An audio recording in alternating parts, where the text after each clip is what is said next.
Hi, One Goal community. It's Elaine Boyd, Pelotonia's Event and Volunteer Operations Coordinator. Since 2008, Pelotonia has raised over $236 million for innovative cancer research. And thanks to our partners, 100% of those funds have gone directly to research at the James at Ohio State. Together, we will see an end to cancer. To get involved in our One Goal, visit pelotonia.org. That's pelotonia.org, or click on the link in the episode notes.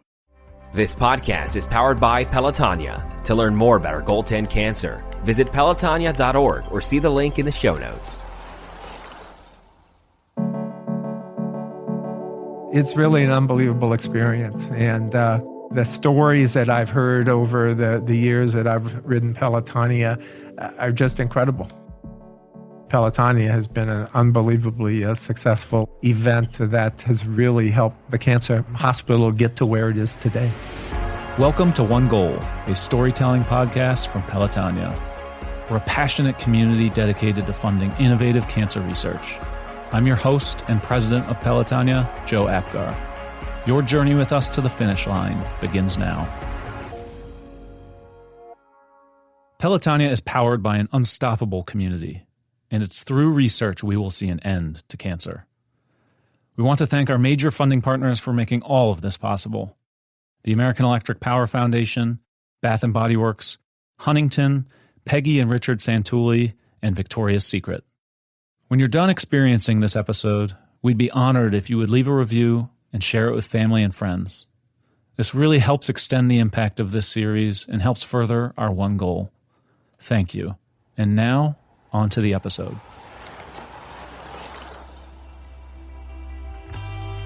Well, we are super excited to have Dr. Bill Farrar on the One Goal podcast today, so thanks for joining us. Well, thank you very much, Joe. It's a pleasure to be here. Well, and this is a treat for me and maybe for you too, because we're in this new fancy studio that Ohio State built. And it's very nice. This is my first time here, so this is pretty awesome.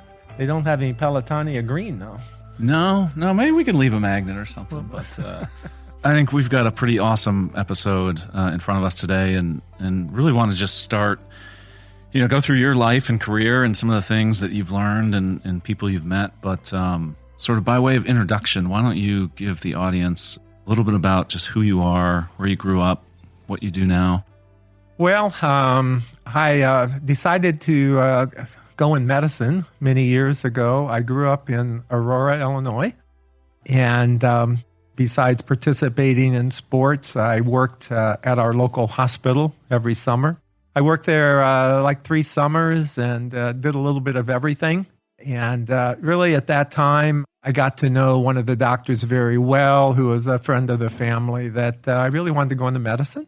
Even though I was in high school, I assisted some in the operating room and in the cast room. I'm not sure that would be allowed today, but and got very interested in surgery. Yeah. And from there, went to Illinois Wesleyan University in Bloomington, Illinois. They had a great pre-med program, and they also gave me the opportunity to participate in football, basketball, and golf. So triple sport athlete back in the day. Well, yeah, but it was just a lot of fun. Met a lot of great people, and I had a great education that got me to be able to go to University of Virginia to medical school. So I went there and spent 4 years, and then matched at Ohio State to do a general surgery residency. And so came here in 1971 and did 5 years of general surgery residency. But Dr. Carey, the chairman of the department, called me into his office one day and kind of surprised me and said, why don't you skip your 3rd year of residency and become our first Ohio State surgical oncology fellow? They wanted to start a fellowship.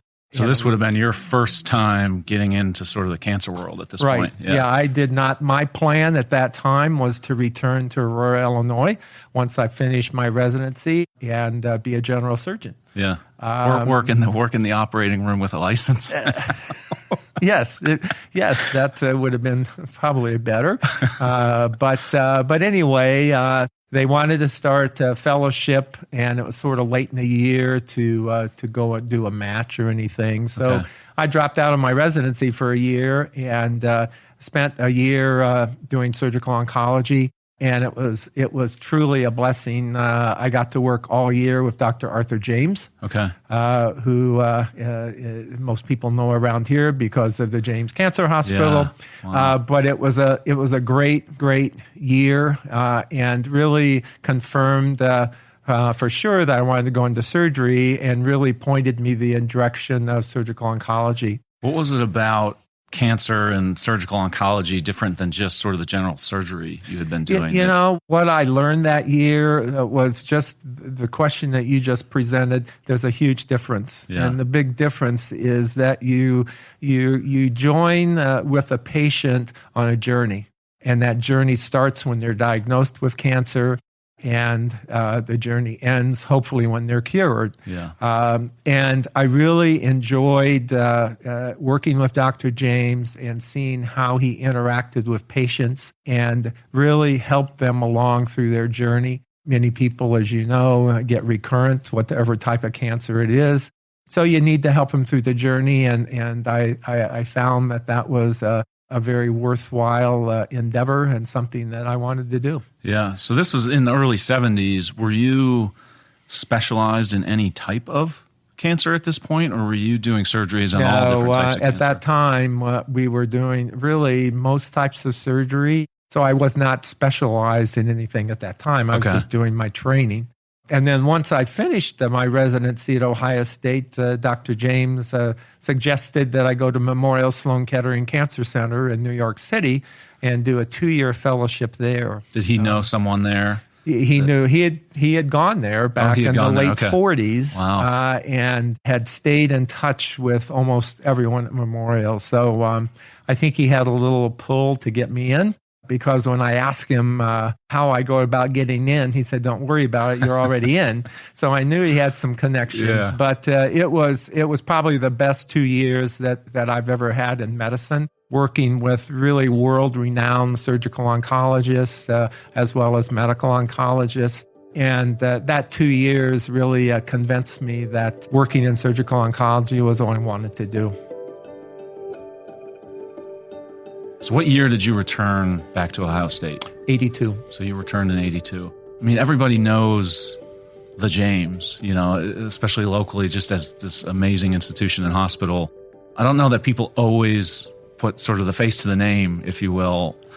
Tell us a little bit about Dr. James and what he was like as a mentor to you. He grew up in Ohio. His father and mother came to southeastern Ohio from Italy. And Dr. James's real name is Arthur Giacomo James. Really? So Giacomo was his last name, and he changed it when he went to medical school to James. That's fast. I did not know that. Yeah. So, but he trained at Ohio State, and he went to Memorial Sloan Kettering after the war to finish a surgical oncology fellowship. Came back to Ohio in 1948. And had such a great experience at Memorial that he thought the Midwest needed a cancer hospital like Memorial. But you talk about perseverance. In 1960, in the Columbus Dispatch, a headline said, "Cancer Hospital to be built in Columbus, Ohio." It took him 30 years later to get the job done. And in 1987, when they put the cornerstone in, President Jennings at the time announced that the hospital was going to be called the Arthur G. James Cancer Hospital. So did he know that? No clue. That was a complete surprise. It was announced at a meeting when they had put the cornerstone in. So he was pretty overwhelmed with that. Yeah. But really culminated a lifelong dream to bring a cancer hospital to Columbus, Ohio. So as you sort of the early 80s and sort of you just continued to work with Dr. James and continued to really hone your craft in surgical oncology. I did. I came back and soon became head of division chief of surgical oncology, and worked right along with Dr. James. He at that time was just doing thyroid surgery and breast surgery, and I was doing all the other surgery. So we, had a breast clinic together, but I had my own clinics, and really started to build up a practice and to work alongside Dr. James in getting all the final details for the James Cancer Hospital, which opened in July of 1990. The first cancer hospital was extremely successful. It had 140 beds, and we soon needed 160 beds. And it grew up of taking beds from Doan Hall. Since they were contiguous, we could use them as James beds. So we got up to about 185 beds, and then decided we need to build a new hospital. Which happened, and as most people know, it opened in 2014 with 356 beds, and we're soon, once all the construction gets done, we'll end up with 502 beds if they all are opened, and at that time we will be assuming Memorial doesn't open up any further beds, we'll be the second largest cancer hospital in the country. What do you think Dr. James would think of what's going on today and just having his name? Well, I think he would one of the biggest. I think he'd be overwhelmed. He was at least on appearance a quiet person, but over the years I got to know a part of him that wasn't so quiet. But he wouldn't say much about it. But I think he was really overwhelmed when in '87 when the hospital was named for him. It really brought home a life's work and the success of having a cancer hospital like Memorial and MD Anderson in the Midwest. And it's been a very successful hospital. I guess maybe in the 2000s, mid-2000s, this idea of, sort of grassroots philanthropy and getting the community sort of involved. I assume at this point conversations about the new James Hospital and building a new hospital had started. But do you remember when you first heard of Pelotonia and we're going to try to get these people in spandex out on a bike in scenic rural Ohio? And do you remember when those conversations started? I do remember it very well. And, philanthropy was always something that we really stressed.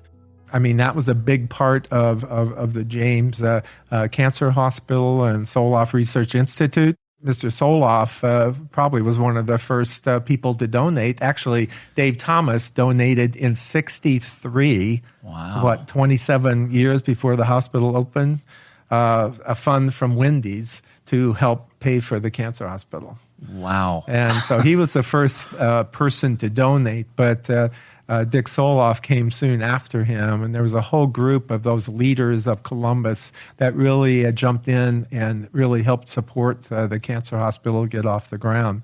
So philanthropy was always something that we discussed at our meetings, and I remember some of the first discussions that we had about Pelotonia and the ways to get it off the ground and get going. I remember the first ride.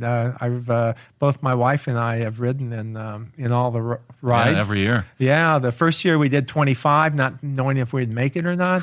And it was so simple that we decided next year to do 50, and we've done 50, 57. Yeah, I know. I keep the last year. I don't want to bring that up again, but my wife's still complaining about that. But anyway, obviously Pelotonia has been an unbelievably successful event that has really helped the cancer hospital get to where it is today. Yeah. What's it like for you? You've participated every year. You're part of the community. You've taken care of so many patients that live around here. And when you see patients alive and healthy and happy and riding alongside you in Pelotonia, what's that like? It's really an unbelievable experience. And, if you ask me, is there a favorite moment about Pelotonia or anything like that? I'll tell you, there's so many unbelievable moments. When I'm riding, one of the best things I think happens is when you see someone that you have helped along their journey, and they tell you what they're doing now and their family and everything, as well as people that I just ride up to and say hi, and the next 20 minutes we're riding together and they're telling me about their journey. Yeah. And the stories that I've heard over the years that I've ridden Pelotonia are just incredible. Yeah. And some of these times, I'll see the same person the next year, and they'll come up and introduce themselves again. And to me, that's obviously raising money is the key, but just riding and talking to people is just a phenomenal experience. Yeah. To switch gears a little bit, and you just performed your last surgery, after 46 years and over 20,000 surgeries, and there was a amazing video posted online. You got to walk down the halls of the James, and how has it changed? Like, how can you articulate the change in care from 46 years ago to today, and sort of what the future has to hold for somebody that does get diagnosed with breast cancer and 46 years ago might not have been a very good prognosis? It's just been a phenomenal experience and a time to be in cancer work and cancer therapy, because the changes that are going on are just phenomenal. When I started doing breast cancer surgery as a resident back in 75, the patient usually came in feeling a lump in their breast. We didn't have mammograms back then. Yes, they felt it themselves. But they were very primitive and didn't think to be very helpful.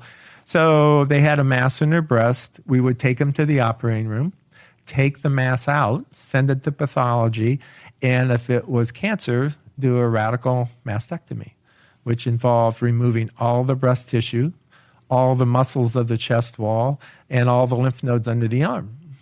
Wow. And put a drain in and send them home. That was what you did. So they would come to the hospital with a lump in their breast and get scheduled for surgery, leave a couple days, 2 or 3 days after the surgery without a breast.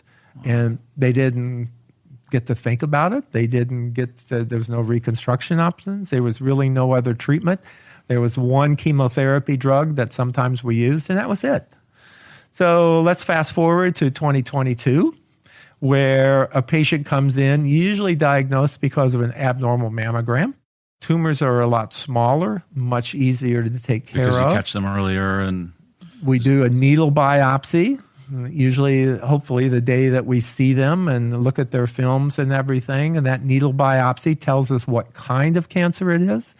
And we look at different receptors, estrogen receptor, progesterone, HER2 receptors, to help us make decisions about treatment, and then talk to the patient, tell them their options of treatment. There's usually at least 2 options, a lumpectomy or a mastectomy with reconstruction, different types of radiation, different types of chemotherapy. So all of these things are discussed up front before deciding what surgery to do. Take them to the operating room, do what surgery is necessary, let them recover, and then decide, do you need radiation? Do you need hormonal therapy? Do you need chemotherapy? And now the new player on the block is immunotherapy. Immunotherapy, yeah. I'll bet that in the next 2 or 3 years, there'll be certain types of cancer that we won't do surgery on. Breast cancer. So if you just think about that for a second and how things have evolved over the last 40 years, it's truly phenomenal. That's pretty incredible to think that someone could come in with breast cancer and to not have to do surgery. It's really unbelievable. Actually, there's already been a clinical trial done to answer that question at MD Anderson, and it didn't quite meet the standards where we could do it yet.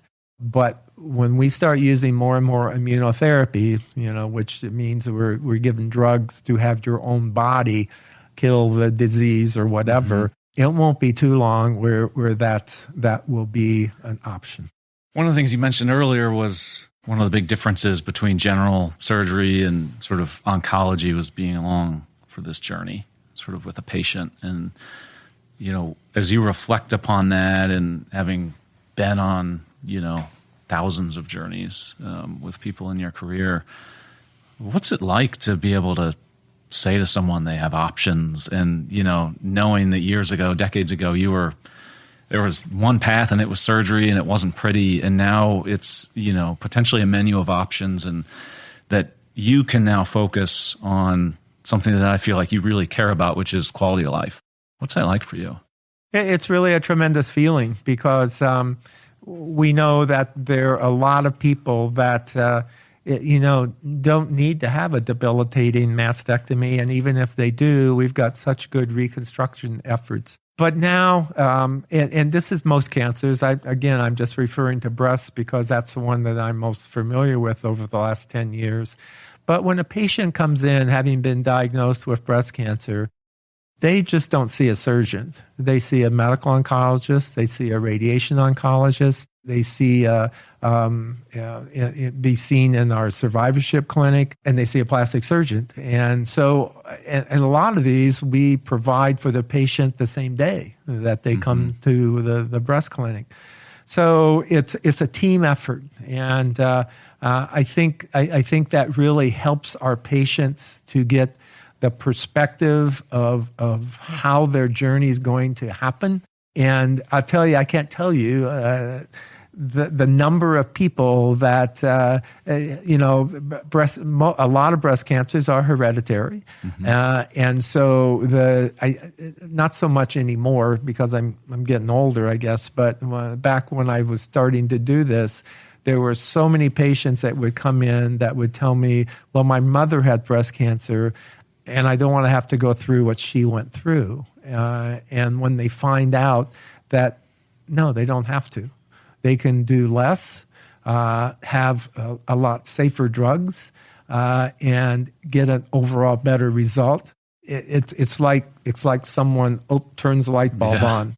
You still need surgery and you still need some therapy, but it's not going to be like anything your mother had. It's really remarkable to see how patients respond to that and how they realize, I'm going to get through this, and you all are going to help me down the road. It's just really been interesting to follow these women through their journey. And before I stopped seeing patients a month or so ago, I had patients that I had taken care of back in the late 70s and early 80s that were still coming to see me. They've just had remarkable journeys.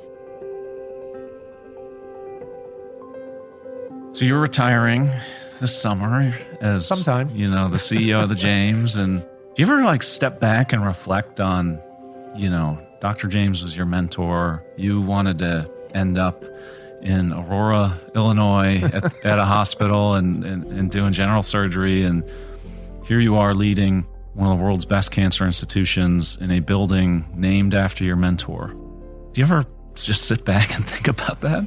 I really haven't yet, but now that I know that down the road that I am going to, I've retired from practice, and so I'm not doing any surgeries anymore or seeing patients, and I'm starting to miss that because the best part of my day was talking to patients and hearing their concerns and helping them with their concerns.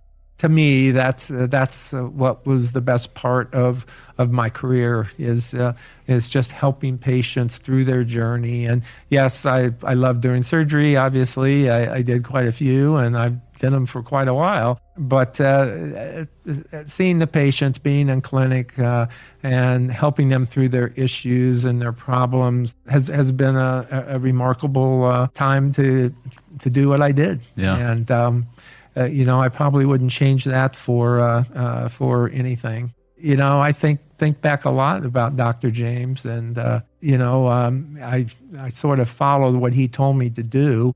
It's all worked out pretty well. Yeah, safe to say he had a pretty good playbook for you. He did. What's the future hold? You going to pick up some golf clubs a little more often, and what plans do you have? Well, I have a tremendous supportive wife that will be married next month, 47 years. And I couldn't have done any of this without her. Yeah. And so having raised my 4 kids, and we have 7 grandkids, and so asking me what I'm going to do, I'm going to try to spend more time with her and do things that she wanted to do. She was always looking to travel, and the pandemic may slow us down a little, but we hope to do some traveling and spend more time with our grandkids. I love it. I love it. Well, this was a pleasure and certainly a treat for everyone in the Pelotonia community just to hear your story. And you are a remarkable human being. I've been so privileged to get to know you over the last couple of years, and you will be missed, but we know you won't be a stranger. Nope. We've already signed up for the 57. 57 this year. Right. It's labeled correctly this year, I assure you. But you're going to get rid of some of the hills, I hope. I don't know about that, but we're going to try to throw in an extra rest stop at the end. That'll work. This has been One Goal, a storytelling podcast from Pelotonia. I'm your host, cancer survivor and president of Pelotonia, Joe Apgar. Interview and production scheduling by our marketing and communications team, Gabby Blauert, John Tolbert, and Alita Smith. One Goal is carefully crafted, produced, and mastered at the studios of Wessler Media. Special thank you to all of our guests for being so willing to share their inspiring journeys for this podcast. Also, please rate, review, and subscribe so you can listen to previous episodes and receive notifications about future ones. If you want to learn more about the Pelotonia community and how you can make an impact on cancer research, see the link in the show notes or visit pelotonia.org. That's pelotonia.org.